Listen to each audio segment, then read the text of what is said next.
clock running out on antitrust bill targeting big tech.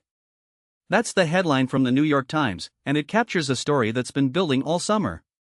Critics of the country's largest tech companies had branded the last few months hot antitrust summer, hoping Congress would finally vote on new regulations for Amazon, Apple, Google, and Facebook.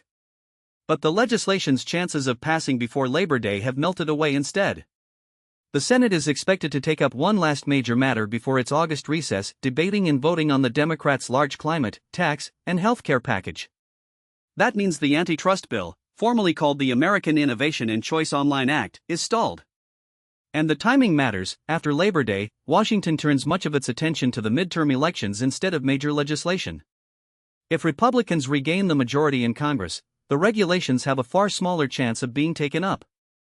Senator Amy Klobuchar, a Minnesota Democrat and the main driver of the legislation, put it this way in an interview. One of the senators actually said to me, "Maybe you're just ahead of your time." And I said to them, "Yeah, but being ahead of your time doesn't mean that your time hasn't come. And at some moment your time comes." So what does the bill actually do?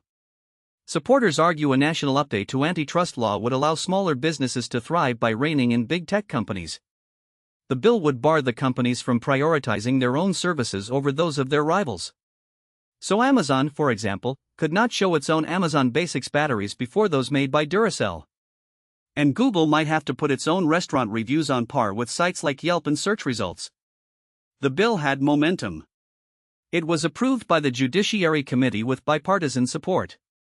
Klobuchar and her primary Republican co-sponsor, Senator Chuck Grassley of Iowa, said they had the votes for the legislation to succeed if the full Senate voted on it.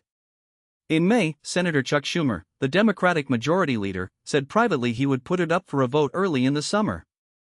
But the tech companies poured tens of millions of dollars into lobbying against the bill. Groups funded by the companies put ads on the air in swing states, saying the legislation was ill-advised at a time of rampant inflation. The chief executives of Google, Apple, and Amazon all personally lobbied against the bill. The industry also argued there could be unintended consequences for speech online, that the bill could be interpreted as limiting how much these companies can moderate content, including hateful posts. The bill's supporters say those concerns are unfounded, but 4 Democratic senators in June called for amending the bill to address those issues. So as the Senate heads into its August recess, the clock is running out on what many saw as the best chance in years to regulate big tech.